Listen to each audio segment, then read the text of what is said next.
right next to where the crash happened, and you can see the damage right behind me.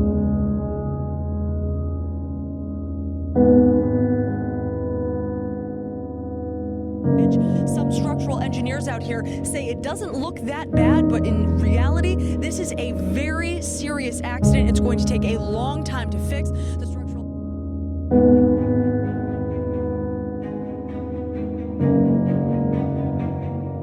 Now they say safety is their #1 priority as they work through fixing this bridge, this ship, and getting people back on the road. But like you said, Shannon, that could be a long time coming.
It's been a little more than a month now since a vessel slammed into the side of that bridge.